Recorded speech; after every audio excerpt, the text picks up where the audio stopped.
macular surgeries decoded. Here we will be threading all the macular and posterior pole surgeries you can imagine, macular holes, ERMs, BMTs, etc.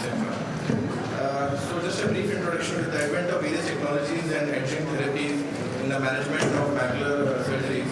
There is no clear consensus yet in the standard treatment protocol. So this course will showcase various high-definition videos of various routine surgical management and complicated cases also of macular holes, myopic phoveochiasis, ONH pits, posterior hyaloid membranes, ERMs, etc. Use of various adjuncts, dyes, flaps will be highlighted in simple and complex cases as well. So the objective of the course is to make it clear that no single technique suffices for the various surgical challenges in macular diseases. We have a galaxy of speakers, Dr. Lilith Verma, who needs no introduction, Dr. Bhuvan, Dr. Srinivas, Dr. Aditya. I now welcome Dr. Lilith Verma sir to speak on his topic, vitreomacular traction and ERM, management in simple and complicated cases.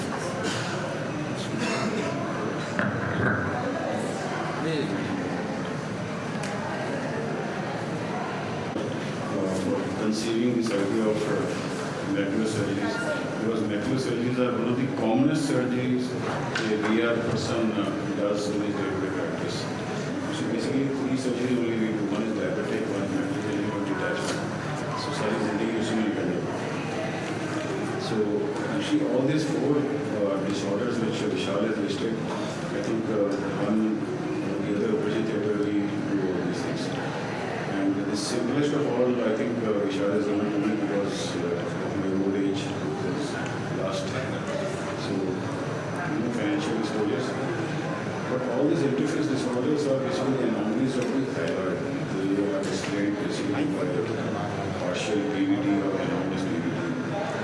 This classification I listed primarily because everybody should be aware of this IBD classification. This GAS gave the classification a long time back, but this is the latest classification. The only reason I listed this classification was in one of the fractional disorders, macular hole, large is 400, but in our practice, all holes are extra large. We say XL or XXL. Hardly we get 200, 400 macular holes. We get holes of 1400, 2000 microns. So VMA is a benign kind of disorder. Benign disorder.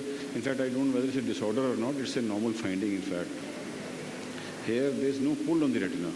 There's hardly any complaint. It's more of an OCT curiosity rather than any disorder. And there's no pull on the retina. Once the retina is not getting pulled, so this three layers, that means the RPE and the photoreceptors don't get pulled up, so the patient does not complain of any metamorphopsia. In VMT, as you see here, the retina is tented up. This also may or may not result in metamorphopsia, but there is a potential that if these layers get pulled up, the patient may have some disturbance in vision. And later on, you may have macular edema or decreased vision also. Often what happens is in VMT, there is always a discrepancy between the OCT finding and what the patient complains.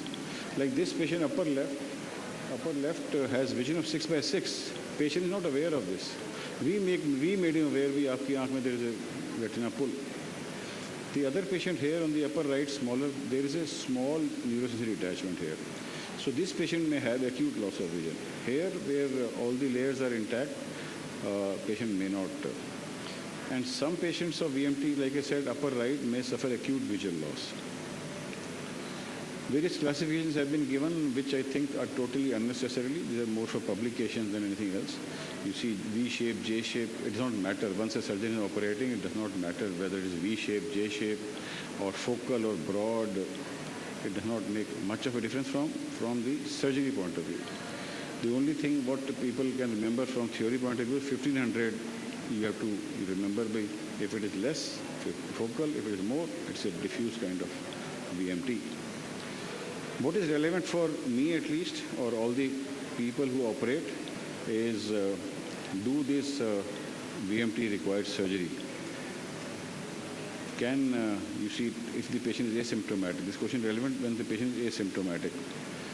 Most of these patients of VMT may have occasional metamorphopsia. Patient will say, Doctor Sahab, kabhi-kabhi teda dikhta hai. That's what a frequent complaint. So kabhi-kabhi does not mean that you go inside the eye and operate. They are what I call tolerable metamorphopsia. Once a while he will have. Sometimes if patient is lucky, PVD may also occur. Not very common, but it does occur in 5 to 10% of patients of VMT. So this was one lady whom we operated long time back, macular hole surgery. Fortunate to have good vision, and therefore she still follows up. If the vision is good, patient will stick to you. But OCT shows this finding. Patient is not aware. For last 10, 12 years I am following her up, not aware. So there is no need of, operating this patient. And this is another patient whom we were, planning to operate but this patient developed PVD spontaneously also. And this patient improved in distance vision as well as near vision. So this spontaneous PVD, as is shown here, may occur or may not occur. So when do we operate this patient of VMT? Only if the patient, believe me, begs for surgery. Patient has to be begging, bhai, mere ko bahut teda mera dikhta hai, then only you volunteer. So decreased vision or troublesome or disturbing metamorphosis in day-to-day life. Every day he says, Doctor Sahab, calm nahi hai, bahut teda mera. Vision may be okay, 6/9 also. So remember that please don't scare this patient. This patient although has a very dented macula, but vision is 6/6, no complaints at all. So this patient I will not touch despite the compulsions.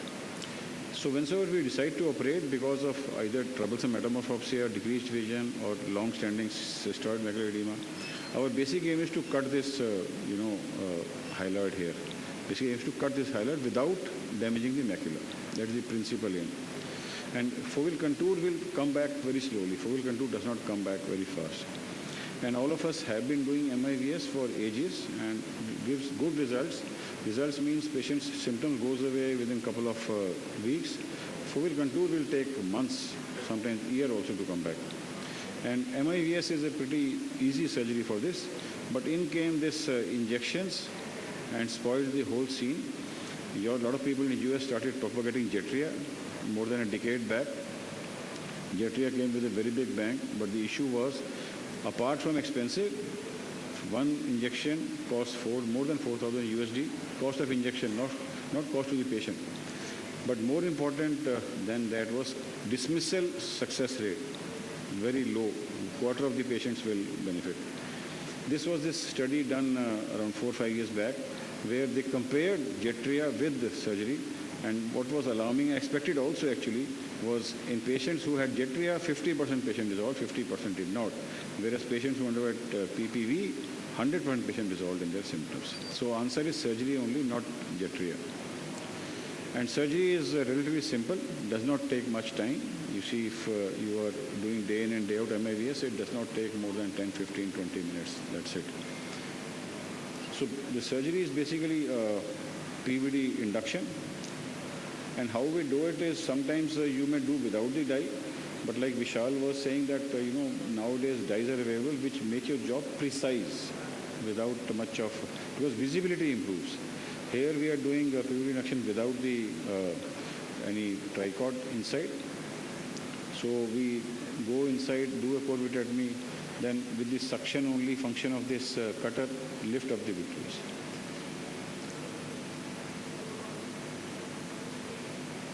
Sometimes we'll put this dye tricot, and typically after the core vitrectomy, tricot will have two islands, one on the disc, one on the macula. Aim is keep your eye on the retina always, because you don't want to create iatrogenic macular hole. Because if you pull too much sometimes, and if the tenting is too much, believe me, VMT is more risky surgery than doing a macular hole surgery. Because here there is no macular hole. If you pull too much, sometimes macular hole can result. And the end point will be this signet ring formation where, you pull from the disc. And results, as I said, if you are careful, results are pretty good. In this patient, lady, this contour came back and patient is happy, surgeon is happy. This was the patient I was, showing before, that this patient, the pull is too much. And if you are careless, this lady had decreased vision, symptomatic metamorphopsia, cataract. So most of the macular surgeries we combine with cataract surgery also, if cataract is significant. So the only difference why I'm showing this small video is that here you do not pull too much. We do a foveal sparing kind of pull. You go all around the papillomacular bundle and the temporal macula. I'm not pulling at the center. Whereas the previous video I showed here, I will leave this small stump there, which is very nicely visible because of the tricot adsorption on the vitreous fiber. And believe me, this is the same patient. Result is not bad. We have left but although there is small fluid here, but patient is now symptomatically much better. This is another patient who had this, symptomatic VMT. Only we did PHF trimming or foveal sparing PHFP. No attempt was made to lift. This lady not only improved in symptoms but vision also. You see this contour coming back from here to here. Other disorder which I have been asked is epiretinal membrane. I will not be touching the macular hole because this will be dealt with later. ERM again is easily distinguishable. Diagnosis today is not an issue because everybody has access to OCT. And best kind of OCT machine is, something like Heidelberg, where you have black and white pictures, not the color pictures. Color picture is pseudo-color pictures are not good. This is the hyaloid, which is easily visible, and below that red color, because red color is a highly reflective membrane, ERM is more reflective than hyaloid, so you can easily distinguish. Again, as is true for VMT, again for ERM also, this patient does not require surgery because there is no complaint at all. Here again, patient 6'9" vision. Patient is scared that kuch ho to nahi jayega, but nothing happens, believe me. Never scare this patient that urgent surgery is required, because all of us come across where urgent surgery is required. Again, indications of vitrectomy are in disturbing metamorphopsia, decreased vision, or if there is associated detachment or macular hole. So I'll just show this video, where after we have dealt with hyaloid with the help of tricot. Basic aim in all these surgeries to identify the plane. If the plane is good, anybody can do this surgery. So for addition of plane, you have to use dies or various instruments. Here we are using a bent MVR blade after we have stained. I am very fond of staining ERMs with the trypan glue, not with BBG. So this is because selective staining of ERM occurs with trypan glue. And once plane is identified, then you can do this. It generally comes off as a single sheet of membrane. This is another patient where we have not stained. The aim to show this, we are struggling here because visibility is slightly compromised. So preferably you should use the dye. This is epiretinal membrane, not idiopathic, but patient has diabetic complications. Here again, it's a ERM where we are utilizing various instruments. And after the plane has been found, then you can gently, if the membrane is not much adherent, you can lift this and it will come out. In diabetics, you have to be extra careful. This was the patient where we had operated this highly myopic one-eyed lady, but post-op, she developed ERM.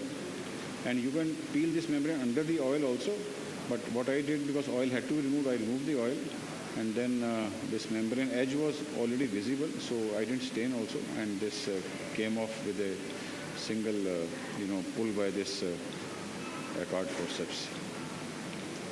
This was a patient who had dry ERMD, as is seen by macular colloids. So you begin the surgery by putting in tricot, which get adsorbed onto the vitreous fibrils, then create a PVD. And next step is to inject minimal possible trypan glue. I normally do it under air. So this is air-fluid exchange being done. And then I will inject 1 or 2 drops of trypan glue and wait for a minute or so. Then under the air, you take out the excess of trypan glue and you see nicely stained epiretinal membrane. And now you require an instrument to create an edge. You can use diamond dusted, but I normally prefer a MVR blade, an old MVR blade, not a sharp MVR blade, an old MVR blade which is like a micro pick, and this epiretinal membrane will come off nicely in a single sheet. This patient was fortunate that he recovered 6/6 vision. This is another patient where it was a extensive membrane, big membrane, not only confined to the arcade area, but going well beyond arcade towards the nasal side. Whatever is visible to your eye, generally epidermal membranes are much, much bigger than once you start peeling. You see, you have to go, once you are peeling this membrane, go to the edge, go to the base again, rather than keep pulling from the tip, because the grip, it may slip down. Go to the base, keep rotating tangentially so that the pull should not be, AP pull should be tangential. And this came out nicely.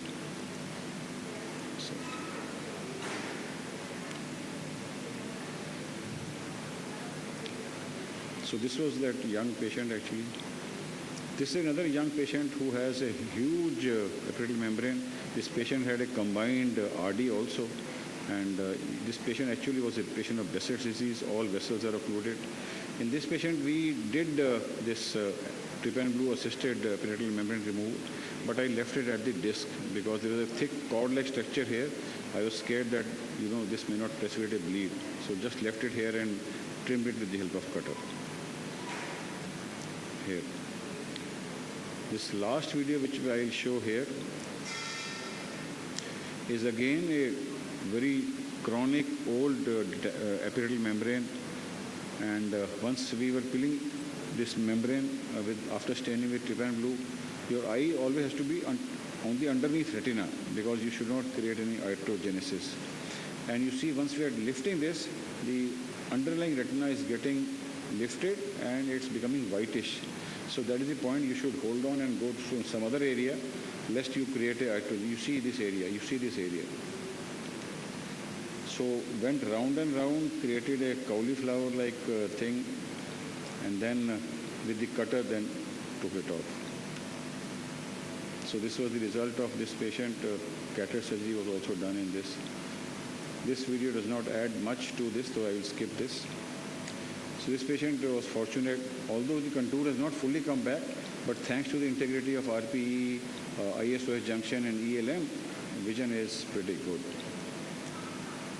This was a diabetic patient. The only reason I'm showing this video is sometimes in diabetic, you have to use a sharp MBR blade because you may not get the edge. So here we're using a fresh MBR blade. You have to incise this vertically. It looks scary, but because macula, remember, the saucer shape is deep down. So you can, use a sharp MBR blade instead of bent MBR blade, which I showed in the beginning, and then do this segmentation. It generally yields good result. This was a patient who had, young patient, multiple surgeries done. You see the epidermal membrane is so dense that both the arcades have come together, which I label as a kissing kind of arcades. And this patient, you see, so much surgery has been done in this patient. And here again, after having stained with this, sharp MBR blade is required to find an edge because you have to be pretty sure that what you are cutting, you are seeing also. And once this plane is formed, then, these are generally thick membranes. They are not thin membranes, they are thick, very thick. So you have to take this MBR and as far as possible define the edge till it becomes very thin membrane, and then do a circumferential kind of along the surface of retina, peel from one side, peel from other side. Wherever is easier to peel, keep persisting because sometimes there may be dense adhesions at some places. This is the area of the macula. So here again you have to become very cautious, go to the base and see whether it is easily liftable or not. If it is coming, well and good, otherwise you go round and round. So here we were lucky that, this membrane could be peeled across the macula also. This was the post-op result of that kissing arcades, relatively better, 624, ultimately he recovered. This was the OCT of this patient. ILM peel, all of us are, as I say, ILM addicts. We do not leave behind ILM. We try to peel ILM, but studies have shown that ILM peel is not necessarily in all the patients of epidermal membrane. If it comes, very good, but if it does not, don't cause a lot of whitish trauma to the with the help of diamond dusted. Believe me, you create a lot of artificial the neurosensitive defects there. So just to summarize, these are the three kinds of dyes. There are three kinds of membranes we use. In PHF, best is to use triamcinolone. In ERM, best is to use trypan blue. And macular hole, which will be discussed, best is to use BBG dye. Fairly common interface disorder, diagnosis is not difficult at all. OCT is a very good tool. And again stressing, all membranes do not require surgery at all. But surgery is not difficult, 10-15 minutes job. Finding a plane is the key step. And doing surgery staining definitely helps. Thank you very much for your kind attention. Thank you, sir, for your excellent presentation. For the benefit of audience, would like to ask you a question related to the indications of ERM in your setup. Would you operate in all cases? As you said, you don't operate in all ERM cases. So would you elaborate on that? I made very clear that I will not operate all OCT diagnosed ERMs, or unless, as I said, patient has to have metamorphopsia, which is troubling him, and patient should, even though it may be referred from somewhere, and if vision is a criteria, my vision criteria will be around 612, not 6/9. I would not operate a patient of any VMT or any ERM which has 6/9 vision. Unless 6/9 I have operated, where patient begs for surgery and that he is disturbed for metamorphopsia. That's right, sir.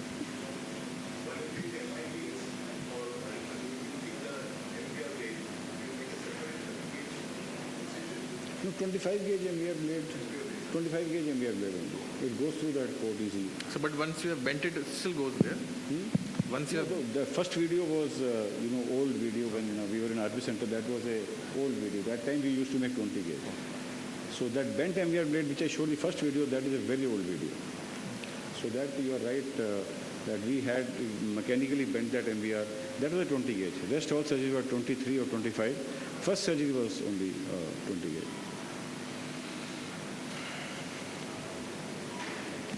Can I have the presentation, please?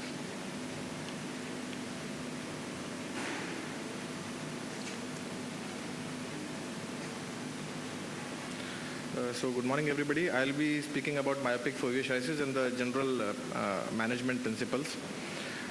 So by definition, pathological myopia is globe elongation and refractive error of -8 diopters or more, or axial length of greater than 26.5 mm associated with the degenerative changes in the retina. The epidemiology, differs from different geographical regions, and it has a high disease burden. Myopic foveosis is about 30 to 40% of patients having more than 8 diopters of myopia. Now what happens is excessive axial elongation of the eye results in mechanical stretching, leading to further complications and features like posterior staphyloma, chorioretinal atrophy, RP atrophy, macular hemorrhages, CNVMs we have all seen, and myopic foveosis, and finally myopic macular hole with detachments. So I'll be discussing the surgical part in the management of these, difficult cases. So there are a few points which have to be, you have to keep your basics right. First is the visualizations. Second is the length of the eyeball.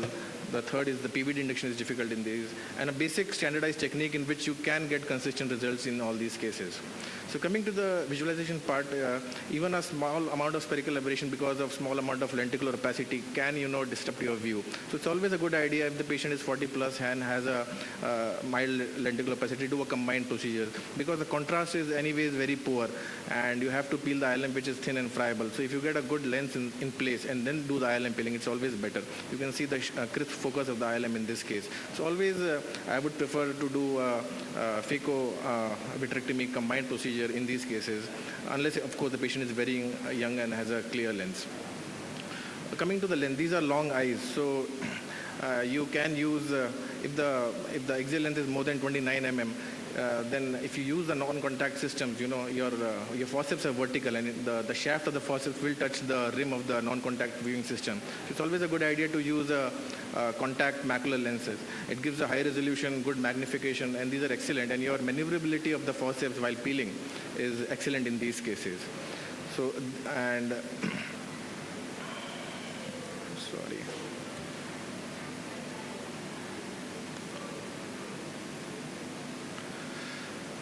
The other thing is that if you cannot circumvent the lens, you can use, ports which are 4.5, even 5 mm without disrupting the retina. You can use your left hand to reach the macula. So you have to be ambidextrous, and this also helps in reaching the posterior pole. Or use customized forceps for the same, if possible. The next point is about the PVD induction. So again, if the patient is having an axial length of 29 mm or less, you can use this technique, which we very commonly use in pediatric RDs also, because there is a dense layer of vitreosis. You do a core vitrectomy, you inject some amount of PFCL after tricot staining, and then you slowly and gently make a cleavage plane on the hyaloid face, and gently enlarge that anterior posteriorly, such that with blunt dissection, of course, such that the PFCL bubble goes inside that well. And further dissection of the hyaloid can be made easy by injecting more PFCL into that well, and that cleaves the hyaloid till the equator very atraumatically. After that, you can use your forceps for shaving. So these cases are, the PVD induction in this case is not as simple as routine cases. But the point here is, if the axial length is more than 30 mm or such, then injecting PFCL will pseudo-elongate the eye more. So in that case, you won't be able to use that PFCL well technique. In these cases, the only thing is that you have to have patience and do meticulous dissection and grab and re-grab with the help, with the combination of forceps and the cutter. And it is a difficult task, but you have to keep on doing it, holding the edges and doing it gently. Like in this case was 32 mm, and injecting PFCL would have made it impossible to reach the posterior pole and peeling the hyaloid. So here we used a combination of cutter and forceps to induce the PVD. But still we see a lot of poor results, suboptimal results. There are two reasons: because of incomplete hyaloid separation, and in this case this was operated somewhere else, and there was a RD. It was operated for a myopic macular hole, and you can see in these cases, more than the triamcinolone acetonide, the blue dye helps, and after injecting the trypan blue, you can see the whole sheet of the vitreous lying on the posterior pole, and it had not been cleaved, and gas had been injected, and it contracted and it led to the enlargement of the hole and re-RD. So you have to stain with multiple dyes, and the point here is while dyeing injection of the dye, like in routine macular holes, you keep it for 10-15 seconds. You have to keep it for a little longer because the contrast is low and it takes time to stain in these eyes. The second cause is inadequate peeling of the ILM, and you can get a non-closure of the hole, a recurrent hole, or a type 2 closure. So for this, we have developed a standardized technique of the same. Few case examples. This was a 60-year-old female and one-eyed patient, finger counting close to face. The other eye was PL negative, and the axial length was more than 30. The patient was pseudophakic and had a macular provinciasis, MTM with hole.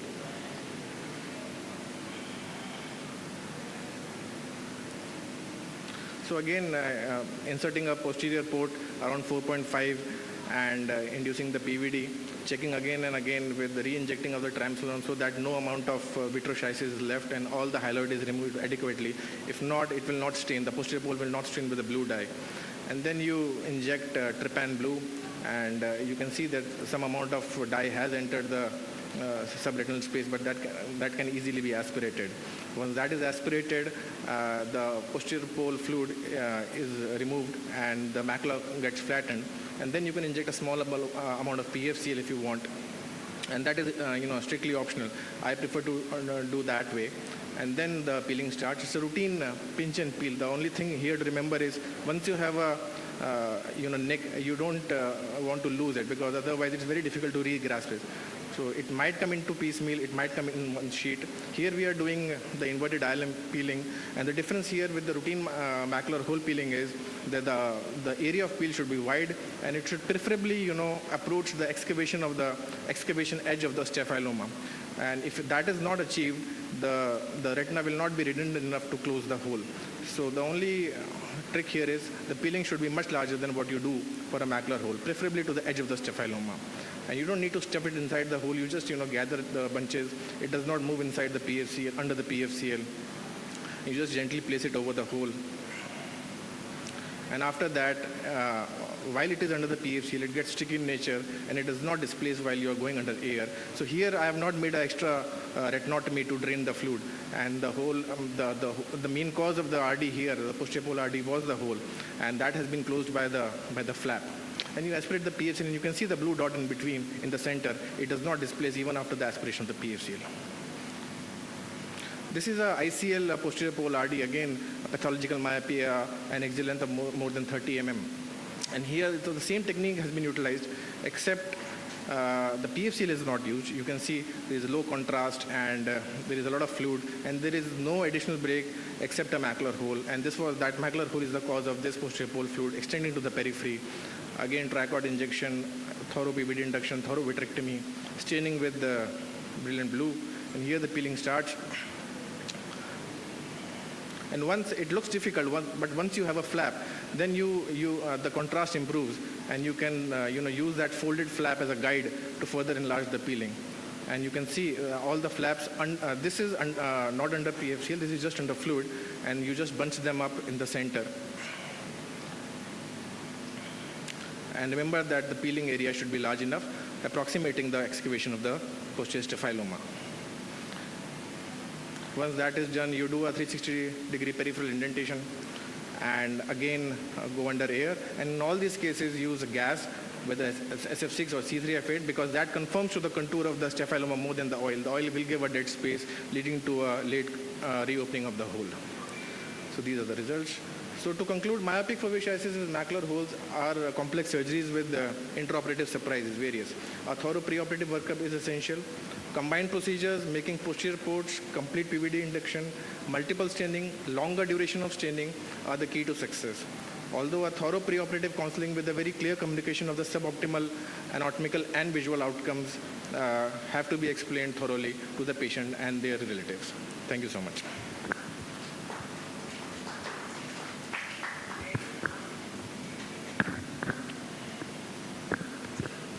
Aditya.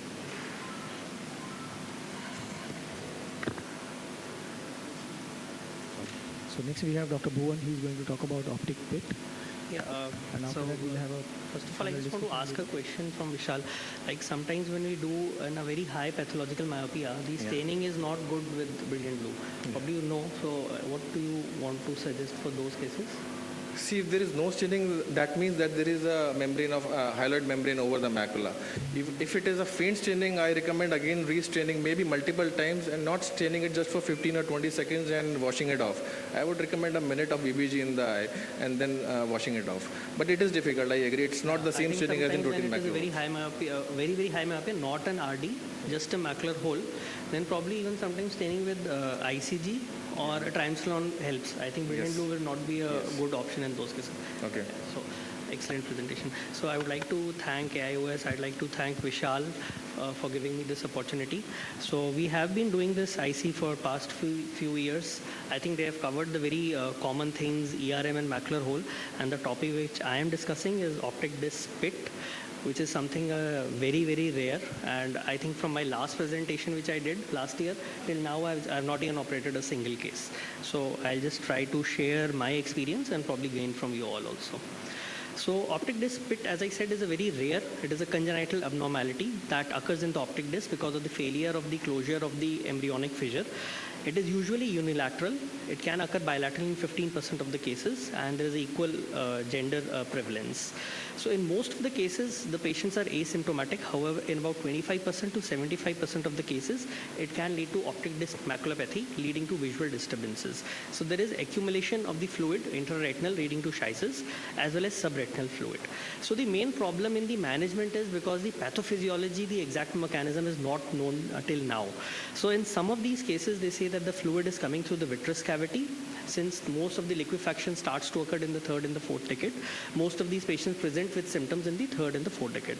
The second school of thought, or the second hypothesis, is that the fluid is coming from the cerebrospinal fluid, is coming due to a communication with the subarachnoid space. So these are the different management options. Initially, they used to just do a laser photocoagulation. Then we did a gas tamponade with laser photocoagulation. Then there was pars plana vitrectomy. And now there is even a concept of ILM peeling, foveal sparing, pugging of the pit. So I'll just discuss this and probably what should be the best safe approach if you're operating optic disc pit. So this is one of the initial cases in which I did optic disc pit. So this is a 25 gauge vitrectomy. Most of these cases, the vitreous is usually, these are young patients, so the vitreous is tightly adherent at the optic disc margins around the macula. So staining with the tricot is very important. And you have to induce a PVD. That is the most important step, relieving the vitreous traction. And in most of these cases, inducing a PVD and relieving the vitreous traction will lead to the resolution of the macular fluid in most of the cases. So in these cases, as these are young with tight attachments, sometimes inducing a PVD is difficult. You can use a forceps or different techniques, but with these 25 gauge cutters, sometimes if you manage to have an opening, and then with repeated attempts, it is possible to create a PVD. So just highlighting that induction of PVD in young patients as well as in optic disc pit might sometimes be difficult due to the attachments. So once you've induced a PVD, just complete removal, a good removal of the vitreous with peripheral shaving. A good screening of the periphery is also very important. As you can see in this case, when I screen the periphery, there will also be presence of a small supratemporal lattice with a tear and a localized detachment. So this is the area. If it is visible, this is the break. So it's very important in every retinal case that you should do a good screening. So I did a cryo, and following that, a gas tamponade. So this is the preoperative picture in which you can see there is a large amount of subretinal fluid with macular schisis, and gradually this fluid, it takes some time. It takes about 6 months even for the whole fluid to resolve, and this patient is under follow-up. It has been around 6-7 years. The patient has got a vision of 6/9, and the fluid is completely resolved. So the latest society pictures are not here. So now the next thing is whether we should do ILM peeling, which I used to do routinely, and plugging of the plit, which is again a controversial thing, whether we should do it or we should not do it. So there are several studies, small studies, which show good results with the plugging of the pit, but however there is no proven literature which has shown that whether we do ILM peeling or do not do ILM peeling will show superior result. Also, this disease is very uncommon that I could do a comparative study. So these are the various studies which said that if we just do a pars minor vitrectomy with a gas tamponade with or without laser photocoagulation, it shows very good results. In 10 out of the 11 patients, it showed good results. Laser photocoagulation causes a permanent barrier which had been recommended, and it does leads to the enlargement of the blind spot, does not affect the visual acuity. So I don't recommend doing laser, but if you want to do a sub-threshold laser by reducing the power at the end of the surgery, it can cause a permanent barrier. So this is another surgery, why I'll be discussing to do ILM peeling or not to do. So as I was routinely doing a foveal sparing ILM peeling after the induction of the PVD. So this is one case in which I did a foveal sparing ILM peeling, and I'll just show to you that what is the problem can happen if we do ILM peeling. So again, induction of the posterior vitreous detachment. So unfortunately, I just can't fast forward the video, otherwise it will stop.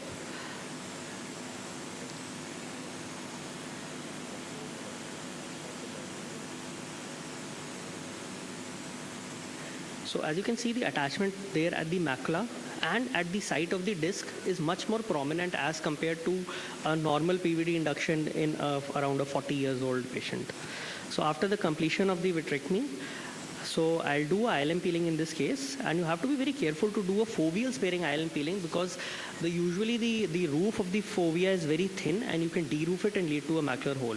So in this case, despite doing a foveal sparing ILM peeling and the plugging of the pit, so I'll just stop this video, and this I'm just doing ILM peeling. I'll complete the ILM peeling and I'll just not involve the fovea, and one of the ILM flaps, I'll just place it over the optic disc. So again, I'll just discuss that why we should not just place it, but rather it is important to plug it. So a foveal sparing ILM peeling was done. So this was the vision which was present at 1 meter. This was the preoperative picture showing a large subretinal fluid, a large dome fluid collection with schisis, and a very thin inner retinal layer. So this is the patient developed a post-operative macular hole. So this is one of the disadvantages which you will have, which you can have if you are routinely doing a ILM peeling. So that is why I just changed my strategy, and I'll be just discussing what to do for optic disc pathology. So since as I earlier also mentioned, the pathophysiology is controversial, so the management is also controversial. So either the vitreous or the cerebrospinal fluid is responsible for the macular detachment. So if vitropapillary traction is the main cause, then only a vitrectomy would solve the problem. On the other hand, if it is originating from the subarachnoid space through a defect in the embryonic fissure, then probably doing the plugging and ILM peeling makes sense. So there are several authors who have described plugging with fibrin glue or ILM or many other things to stuff beneath the optic disc, but we have to be very careful that this can also lead to mechanical trauma to the optic nerve head. So the main idea of covering the optic disc, you just can't place it. Last year somebody asked me a question, you can just make an inverted flap and place it.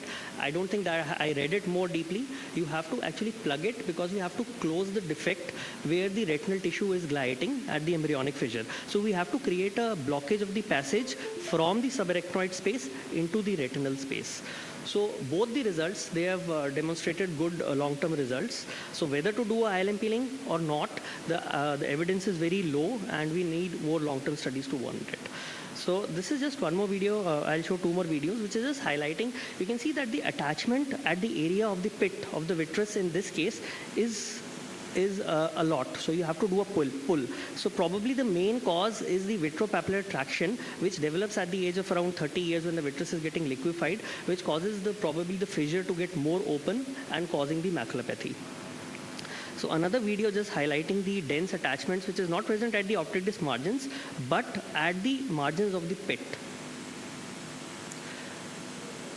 So my main idea of showing this video was just to show, just for the audience, that if you have a case of optic disc pit, probably as a primary surgery, you rather just do a good PVD induction and a PPV rather than doing more heroic effects like doing a ILM peeling, which I was also doing, and plugging of the pit. So long-term results of pars plana vitrectomy without internal limiting peeling, there are several studies. This is one of the studies which showed 12 patients. They showed a good closure of the, a good resolution of the fluid, and 11 eyes had a gain of more than 2 lines visual acuity, and the vision was greater than 6/12. So most of these cases, if the fluid goes, they will have a vision of more than 6/12 over a period of 6 to 12 months. But a recurrence is there, and for that, the lack of clarity on the pathophysiology, so we don't have a consensus on the management of the surgical technique. And as I've already highlighted, that the origin of the macular fluid, it has to be understood further. So the gold standard for a treatment for a primary optic disc pit is PPV and PVD induction. And if there is failure, then probably we can do a secondary surgery in which we can do ILM peeling, foveal splaring, and plugging of the pit. So this is the recommendations which I'm giving to the audience. Although if you want, you can do everything at the same setting, but probably I think there is no need of doing a more invasive thing which can lead to more complications like a macular hole because of the de-roofing of the fovea. So just to conclude, PVD induction with or without a subthreshold laser results in a 90% success rate with the primary surgery, and adjuvant things can be done if a primary surgery fails. So thank you all for your attention. Thank you, Bhuvan. So the next speaker is Dr. Aditya Kelkar from Pune. He is a prolific VR surgeon and a multiple award-winning surgeon from ASRS. He will be speaking on taut posterior hyaloid membranes. So what I gather from you, Bhuvan, is that you say there is no difference in visual outcomes if you do a peeling or if you just induce a PVD and leave it as such. Yeah. That is what you are saying. Yes.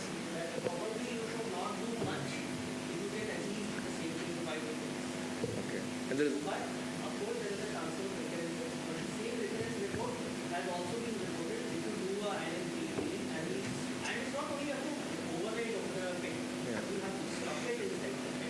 No. Apart from the recurrence is the rate of resolution. It is the same as without ILM peeling. Which I have done that. The literature. So the literature says probably to close the pit, the resolution will be slightly more faster. Yes. And if you don't do it, it will take more time. And Dr. Aditya, you are using, I've seen your videos using amniotic membrane and other adjuncts to close the pit. How does that work?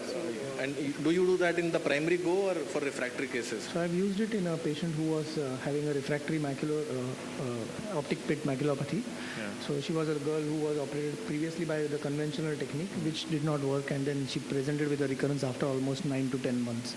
And then I have used the amniotic membrane plug in that patient, where I did not have to use any additional tamponer like gas or air, and even additional laser wasn't required. Yes. That's right. Yes.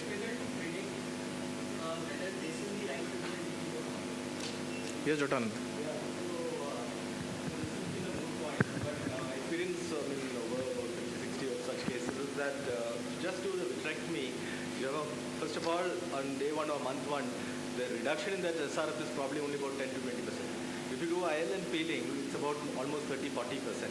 And if you also add on a plug, you almost get almost 90% reduction within 1 month. And the faster resolution correlates to better visual acuity. Faster resolution and rate of recurrence is also less. I think we are coming out with one company to the masters about 90 odd cases that have shown this also. So if you want to see, these are very often these are young patients. These are patients who are coming in their second or third decade very often. So you don't want to go in again and again and operate also. So for me, I think I've now migrated to doing a first 4 years sparing ILM peeling. And if it's possible, this is very tenuous. One has to understand, as Ruben also showed, in one particular case that the hyaloid is very stiffly adherent. And it's not easy. The macula, it's a large detachment. It's not like you have a regular macular hole because these have large detachments. It's tightic also, and that PVD induction is not easy. Very often when you do the PVD induction itself, you will find patchy areas of ILM being lost. So it's not all that easy to do that 4 years sparing ILM peeling. But that said, that is the best thing to do. And if you already your OCT shows there is a lamellar hole, then it's best to just leave it. Don't try any tucking there. A slightly higher, little more complex this thing would be to flip that ILM temporal side into the pit. But what I've found greatest bang for buck is just make a small, take a small piece of this sclera, just go in and just leave it there. You don't have to stuff it inside. Just leave it there. You can put a bit of visco on top. It will stay there. Do your fluid air exchange, come out, put long-acting gas, and you're done. And you just, no, but the thing is, like you said, stuffing you can do.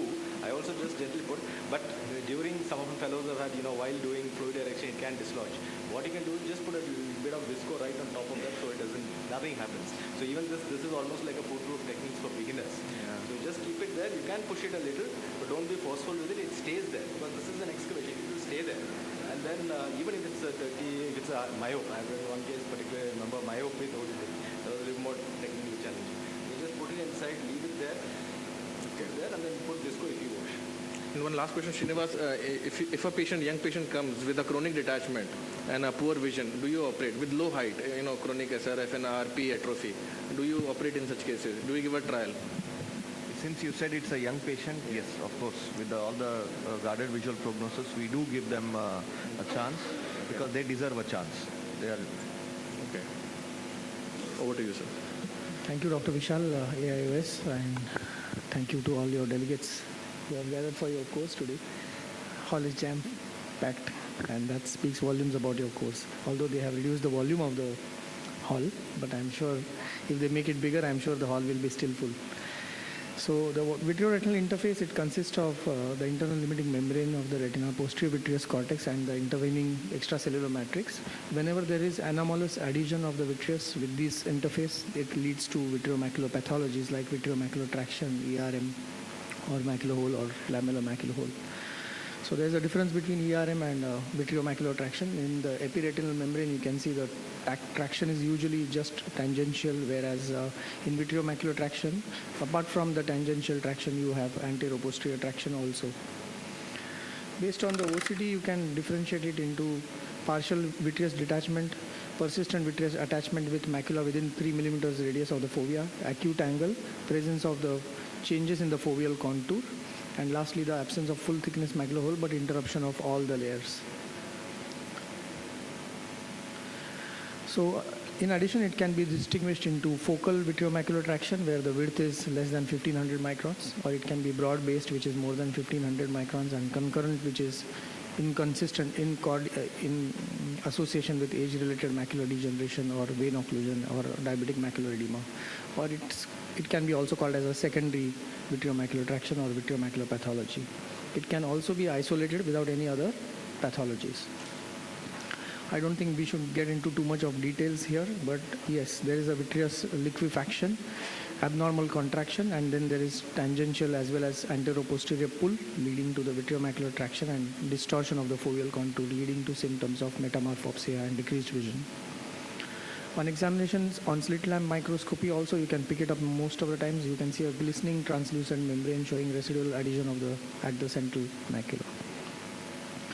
This is a patient who we have operated for vitreomacular traction, a broad-based. So this is a PVD induction, as Dr. Lalit sir has also showed us. What I try to do is create a small island of posteriorly attached vitreous. And I don't go all out to pull this vitreous attachment because there's a risk of forming a full thickness macular hole here. So I'll try to dissect the vitreous from all attachments from the peripheral areas. I'll then try to intervene between the disc and macula.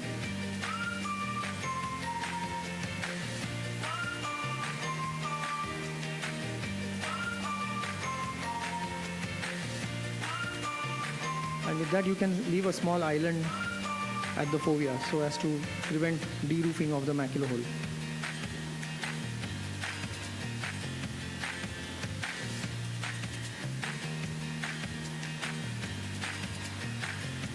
You can also use forceps or a pick if in case you have access to it.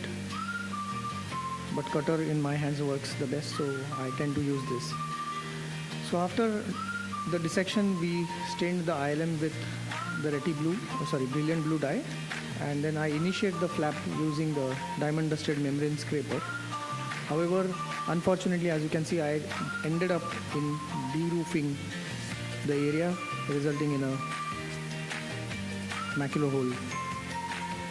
So maybe I could have probably left the ILM there itself, or other possibility was to go inside out so as to prevent formation of this, causation of this kind of a complication. But now that I know that there is a macular hole, I have to go in and complete the ILM peeling. And I do it from arcade to arcade so as to relieve all the possible traction.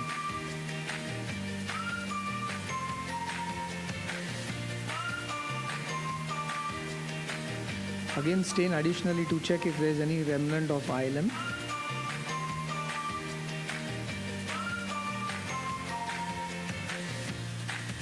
So I achieve a large area of ILM peeling, and then this is followed by a standard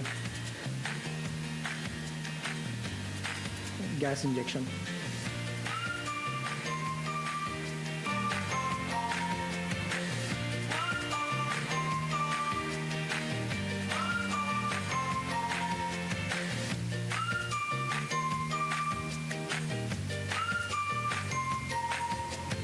So thankfully we had a good attachment here post-operatively. So you can see this is a patient where we had a taut posterior hyaloid. You can see vitreomacular traction. There was a component of ERM, and there was an additional ILM. Usually with the ERM, you tend to see that ILM also comes off simultaneously, but here we had a type 2 membrane where ILM and ERM were separated, and so it had to be peeled off separately. Thank you.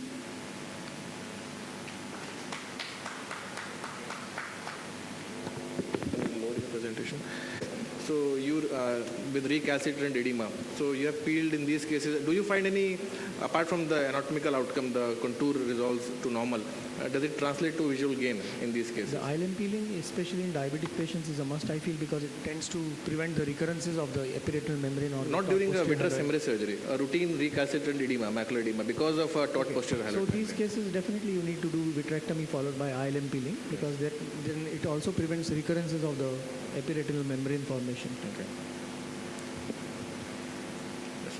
Good morning, everyone. Like to thank AIOS and particularly Vishal for successfully conducting this course for past many years, and it's been successfully running, and that's how we are having it year by year. And congratulations, Vishal, and all the team. So he has given me the topic of flaps, grafts, and macular hole surgery. So this is just a short animation. I would like to show it is there are various ways of doing the inverted ILM peeling. So this what we described, the technique is called as the multi-layered inverse ILM peeling, where we try to make it into different petals so that you don't get de-roofed. Even if the one small layer goes off or small petal goes off, but the rest of the petals still remain. So let's look into these videos. So this was the animation. So here you can see here, this is the case of large macular hole. So here what I do here is I'm just trying to show both the techniques with PFCL and without PFCL. So this is without PFCL. Just try to make it a different petaloid fashion. Now you can see here, try to bring it up till the edge and then just leave it. Again, start from other, just bring up till the edge and leave it. So here by doing this now, you can see here, since the flaps are little larger, so what I thought was to trim it. So I just tried to trim the flaps with a low vacuum and then just leave it like that. With the fluid air exchange, automatically it gets stuffed inside. Don't need to do this procedure what I am doing because this is the slightly older video, but definitely you can achieve a good post-op recovery in these cases. Now coming to the next technique is the same very large macular holes of more than 800 or 1000 microns. Here I am doing it under PFCL. So the advantage of doing it under PFCL is you don't have to stuff it inside the Mac hole. You just have to bring it till the edge of the Mac hole and then just leave it. So because of the shear gravity and the molecular weight, the flap just gets inside the Mac hole. Now you can see here I'm just trying to bring all these flaps inside. If you have this facility of IOCT, you can use it. Now you can see a very nice closure or the stuffing of the flaps inside the Mac hole. They are very well placed. And this was a paper published recently in IJO. We did around 103 eyes, and I'm sure Vishal also has a very good experience on these multi-layered inverse ILM peeling techniques, especially in extra large macular holes. So coming to the next, when you don't have ILM, the paled macular holes, so what we need to do? So the first technique I would like to adopt in these failed Mac holes is to bring the ILM from the temporal or superior or inferior part and then stuff it. So here I'm using a viscoat and then take ILM from the temporal area and try to stuff it inside. The good technique here is to get one large single sheet of ILM. That is very important. If you have multiple pieces of ILM, then you have to keep stuffing each and every time. So there is a chance that we might touch the RP in such situations. So it's better to get one good single sheet and then just try to stuff it inside. See, the viscoat holds the flaps very well. And with the fluid air exchange, we don't see any of the flap movement, and the vision improved from 660 to 6.9 in this case. Coming to the next case is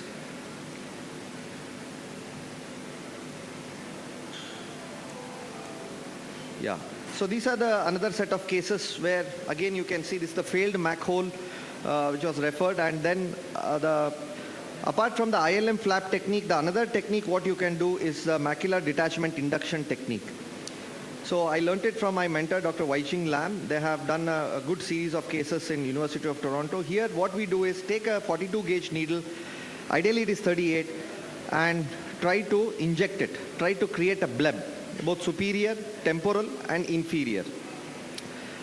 So once you create these kind of blebs on all the three sides,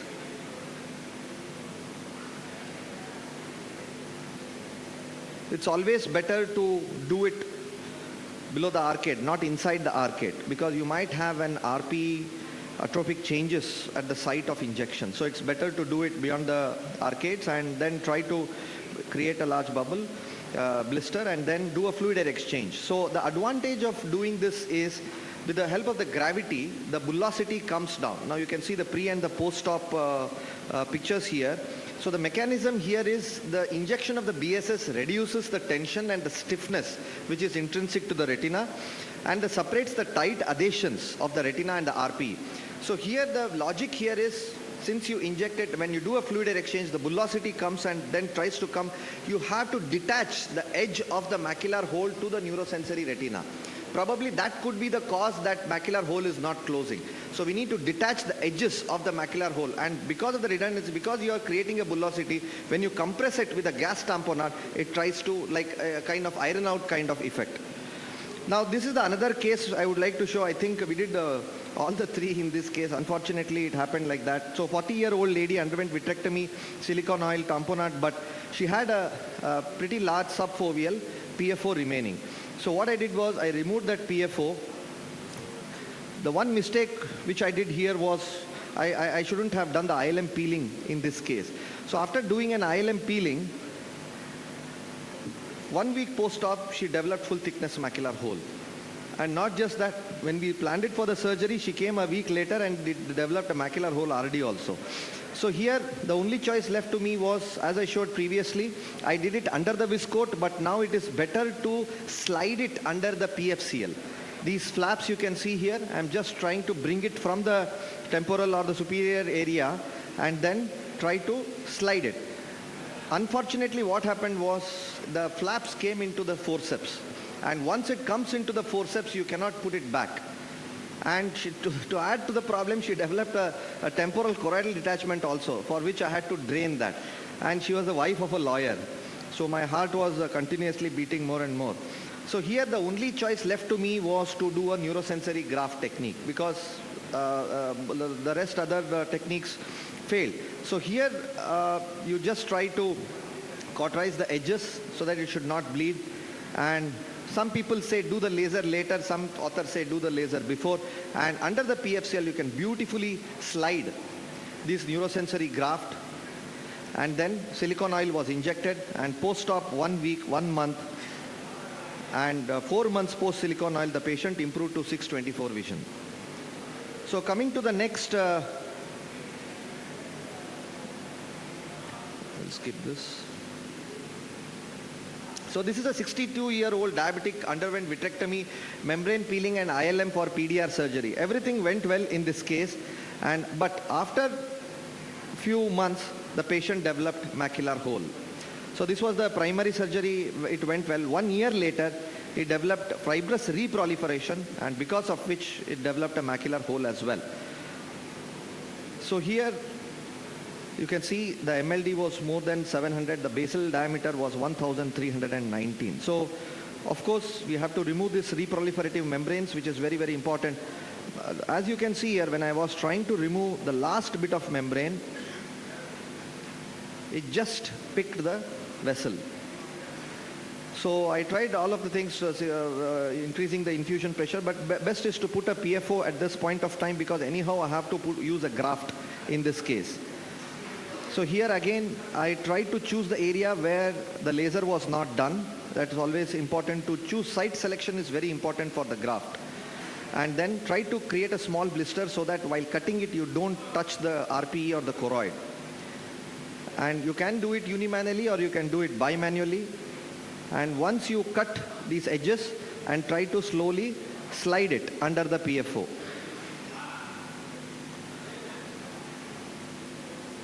So here I tried to slide it, but the blood was, again, it was just bleeding.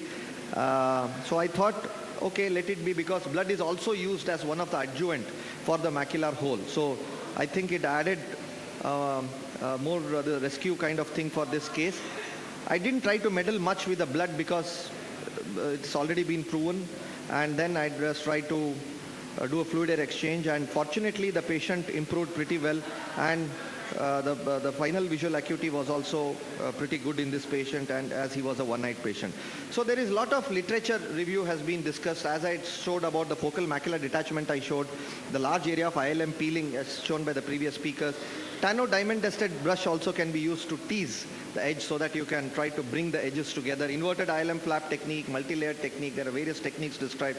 Temporal inverted ILM flap also has been described. Autologous transplantation of ILM flap, I already just showed it. People have also used the lens capsular, autologous platelets, laser photocoagulation, and even heavy silicone oil. So these are the, just I try to look into the literature, and there's various surgical options for persistent and recurrent large macular holes. So once again, I would like to thank Vishal and the entire team for hosting a wonderful instruction course. Thank you very much. Thank you, Srinivas. Yes. You can come to the mic, everybody can hear. Macular hole presents to you. Which approach would you like to use of all of these? So, of all First, yeah. the first I would like to do is ILM transplant, which is less traumatic, less invasive. If that fails, then my next would be, rather than going in for graft immediately, I would like to still give one chance with the macular detachment induction. It really... Order in which... order in which, yeah.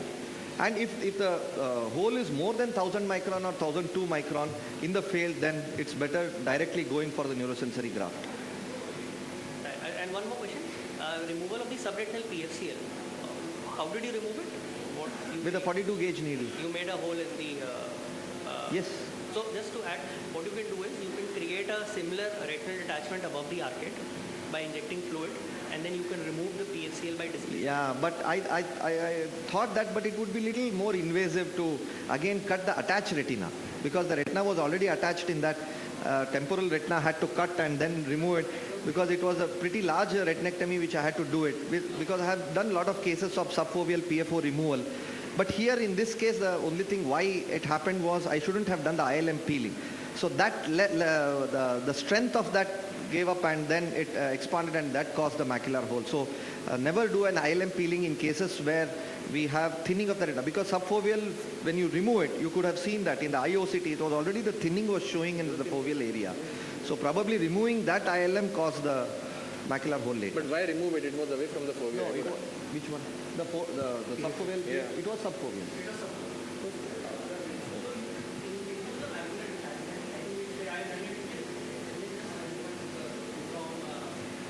Below the fovea. Just inject some Yeah, fluid and but then in one case I tried that, but sometimes you might have to keep searching for that. Once you do induce a detachment over the posterior pole, the silicone oil, mobile. it becomes Yeah, mobile, so it then can you keep have to floating. displace it by putting more PFCL over the fovea and then gradually aspirate it. You don't have to just aspirate it, you inject PFCL to displace the fluid and the PFCL. But sometimes again it gets stuck. yeah, see, everything will happen. Yeah, Sometimes so these we are fail various, to- I agree, there are various options, and better Yeah. can be tried. Thank you. Sir, I have two questions basically. When we talk about inducing a bullous detachment around the macula, when we talk about inducing a bullous detachment around the macula, it basically works on the principle that it actually inverts back an everted macular edge to cover sort of the defect that is there. But does this also work so that when there is an anatomical defect in the tissue itself and it's not a tractional hole?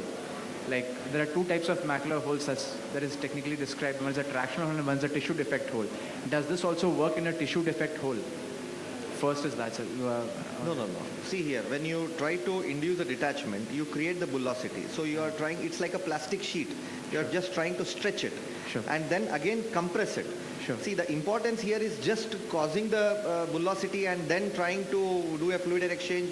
If the edges of the macular hole are not detached, then again this technique fails. So when you are injecting or when you are doing a fluid exchange, you should make sure that that bullous detachment, the fluid, it runs out through the macular hole and comes out. So you have to detach the edges of the macular hole.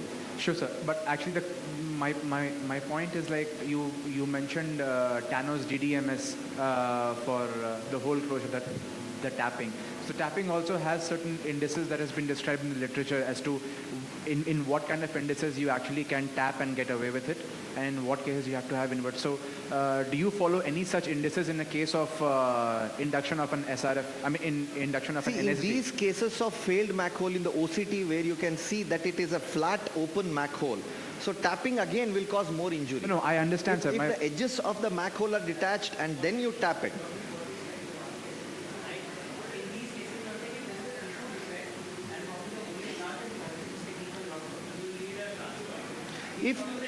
tissue defect, see, basically it all depends upon the size of the hole. Sir, even in a case of a tractional hole, do we have any indices, or may not be published, but do you have any indices that you use in your setup to decide whether you should go for a bullous? Because repeating and repeating. I go basically on the size of the hole. Basically on the size of the hole. If there is a traction, I remove that traction. So, sir, what is the size that you beyond which you do not go for a? Up to 400, I do a conventional ILM peeling. Just not do anything. From 400 to 800, you can use this multi-layered inverse ILM peeling. If the holes are more than that, like we have published even the more than 800, up to 1000 also we can do an inverse ILM peeling. If it is more than 1000 or 1200, then better to go for the grafts. Sir, but more than 1000, will the NSD induction work? I'm talking about graft. Yeah. I'm talking about the graft. Sir, I understand, sir. All I'm saying is the tissue induction, the NSD induction procedure. It I'm won't. saying, I which bracket does it fall into? I have not tried it in very large macular holes. I have tried it between 400 to 800 microns. I have done 7 cases. But in 400 to 800 microns, it does work well. And so one last question, sir. Sir, in the case of a retinal autograft, sir, do you recommend a one-handed or a or a two-handed slide under the PFC? It is ease of the surgeon. Earlier I used to do bimanual, but now I feel that unimanually it can be done pretty well because you are doing it under the PFO. Because in my limited experience, whenever I have tried it, even with the PFC, it tends to kind of wrinkle back, and then I have a lot of difficulty trying to unfold it. That is the main point of me. You just, when you see, the important thing here is you have to raise it. If you don't raise it, then you will cut the choroid, or you will cut the RP and the choroid. The bleeding will start. So raise it. So once you raise it, then take the horizontal scissors and then cut it around. You can even use the cutter also, but I use the scissor. Cut it around, and once you cut it around, make sure that you don't cut the last edge, that hinge point, keep it. And then pull it. So once you pull it, it easily slides under the fovea, under the PFCL. We are running out of time. Final comment, Dr. Anand. Yeah, just to add quickly about these two things about the controversy about graft versus peeling. Even if it is 1,000 microns, if it is a virgin macular hole where you have not done a previous peeling, then even a large flap peeling can close it. Exactly. Number one. Number two is if it's a hole which you have done or you know somebody has done it and it's refractory, where an adequate amount of arcade to arcade peeling is already done, then you know that you can't. Then when you hit 1,000 microns in such a situation, refractory already done ILM peeling, that is when urosensory graft I think comes in. Also the OCT is very important. Study the OCT. If you sometimes in some of these you will have little, you'll have certain areas which are stuck and there's gliosis. Then sometimes in these cases, if it is less than 600 for me, I just induce that detachment and then try to do the ILM peeling. So, And your definition of large hole is 600 microns. about 800, more than 800. Because More I than think 800. more than 800 at least. And So that small is- holes, you do not do inverted peeling. No, less than 400, just doing a regular ILM peeling is more than enough. In fact, I've also sometimes just done temporal flap. For about 400 to 600, even a temporal flap is enough. It's very well said by Dr. Anand. We have seen that in cases where the inverted ILM peeling has been done, somehow I see that kind of fibrosis which is happening in these cases in the OCT. So If there are a lot of flaps, if you hump them, if you bunch them. a lot of flaps, then we have seen that there is a kind of thinning or the atrophy which is happening after 1 or 2 years, not immediately. Also, just one final thing about what he mentioned about how the technique of the graft. What I do is I, like he said, lift it up, get it lifted up, cut across, try not to use diathermy, try to use laser. That is because with diathermy the shrinkage happens. So make a circle with your laser, then inject a little, elevate it, cut across, leave a very tiny pedicle. Put PFCL, leave a tiny pedicle so the polarity is maintained, then grab it with your forceps and then just drag it under that. So because that pedicle is there, you just rip it off with that little pedicle, With the then you flap, never then lose the it polarity. comes off. It doesn't fold, as he was asking, it doesn't crunch. So thank you all. Here we come to the conclusion of the IC. Thank you all delegates and all the speakers. Hopefully we'll come next year with more cases and more wonderful videos. Thank you so much.